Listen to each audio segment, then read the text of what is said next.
recently joined with Will Ospreay and B. Priestley as the Empire, and they're making moves, man. They actually are making moves. Nice. Not enough to beat Okada! So that's who I'm picking. Who are you picking? Okada! I love it. It's the one thing you hear during his matches. Just the one lady. Okada! He puts it out there, It's though. his mom. She doesn't hold back. Maybe it is. Maybe it is. Yeah. I'm going with Okada. I don't think Great Okan is beating Okada, but I could see some multi-man matches evolving from this. Oh, yeah. And I could see Okada and Ospreay getting into a little showdown against each other, multiple matches, and we got Wrestle Kingdom coming up, so they got to build something for Okada. And right now he doesn't hold any titles. He doesn't really have anything really going on, He got betrayed by Gato, and it's like, you can't be on top forever, but he's definitely been letting other folks kind of get the limelight, and Wrestle Kingdom. He's gonna have a spotlight somewhere. He's not just gonna be in a throwaway match. So yeah, I excited to see where this goes. I'm also excited for this Empire stable, though. Also,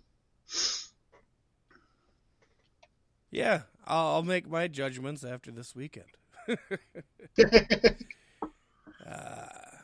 Then we have the IWGP US Heavyweight Title #1 contender match, and I think this is the one I'm most excited for. Maybe. Kenta versus Hiroshi Tanahashi. Goddamn. This is going to be a barn burner. This is going to be a long match. Yeah. I hope at least. Ooh, fast-paced, high-octane, brutality. This is going to be a fun one. This is going to be very fun. Two super talented veterans, but I'm kind of going with the stipulation here. It's the #1 contender to the U.S. title, so whoever wins this is gonna face Moxley, presumably at Wrestle Kingdom. It depends on the whole COVID situation. Who knows what's gonna happen. There's a chance, the title could be stripped from Moxley. Who knows? But Moxley and Kenta, I think, would be so. I mean, hey, Tanahashi. Hey, that Moxley clock is another really good fucking reason for Kingston to win the title on AEW. Right? That's a good point. But I'm going Kenta. I think Kenta gets it. I think either guy could do it, and both guys are just they're gonna make you think that their mama's life is on the line in this match. I honestly think that. Yeah. Even for a #1 contender to a secondary title, they're just going to go all out. Just on the base grounds that I refuse to stand behind modern day Bullet Club, I'm going with Tanahashi. The other day I was sitting there thinking to myself, I was like, Bullet Club is like 50% Japanese wrestlers now, and it started out as a Gaijin faction. Right, yeah. Made me laugh. I was like, It works, but I don't know. Where is it now? Like, I don't feel it anymore. All right. Then we have Wrestle Kingdom 15 contract match, Pasty. Whoever wins this match will get a match at Wrestle Kingdom 15 main event for the IWGP Heavyweight and Intercontinental Championships against whoever is the champion. We don't know yet because it's on the line at this pay-per-view, but this one is for that match. We got Kota Ibushi versus Switchblade Jay White. What do you got, Pasty? Not Jay White. There's your Bullet Club mantra again. He's the reason I don't care anymore. He's the one reason I don't care. I will not breathe with the switchblade. I'll purposely breathe opposite of him just to piss him off.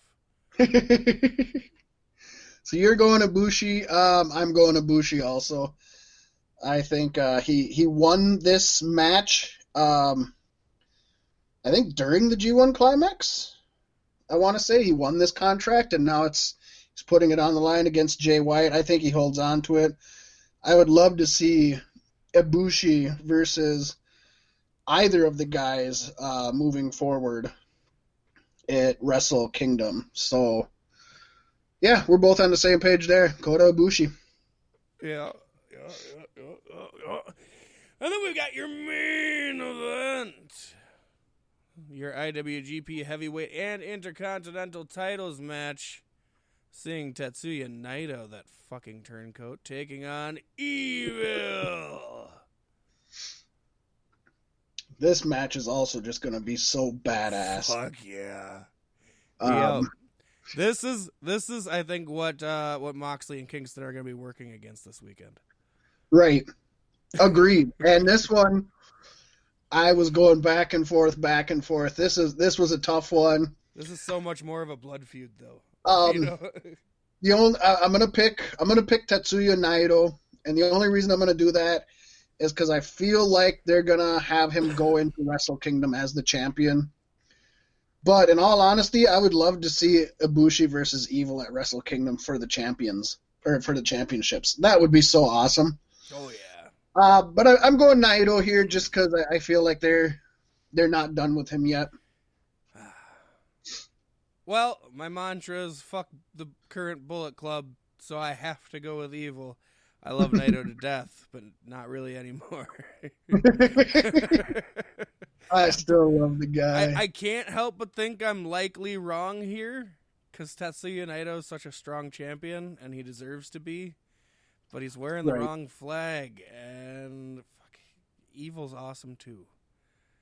This is going to be really good. Very awesome. And I would not be against him having a run with it, you know.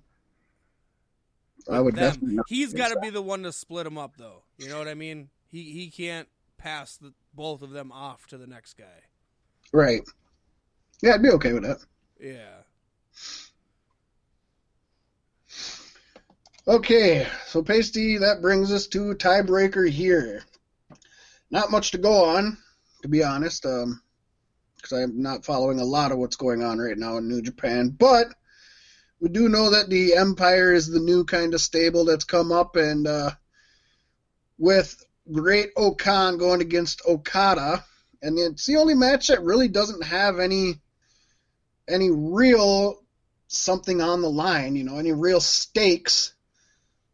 Do you think that we're going to see some interference? Not necessarily that he's going to make Okan win, but that we'll see interference by Will Ospreay to try to help Okan, whether it pays off or not. What do you think?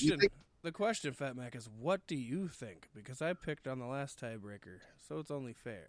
Well, Pasty, I think I'm going to go with yes. I think he does. I think Will Ospreay is a hell of a heel. I think this is the only match that doesn't have any real stakes. So even though New Japan doesn't like to do a lot of interference, they should go on Jericho's podcast.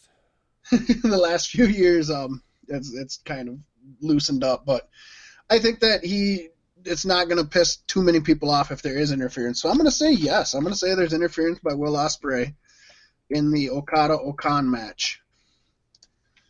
So that gives you no by default. Yes, I'm fine with that. Am I the only person in the room who wants to see Empire versus Imperium? It writes itself, Pasty. God, that'd be good.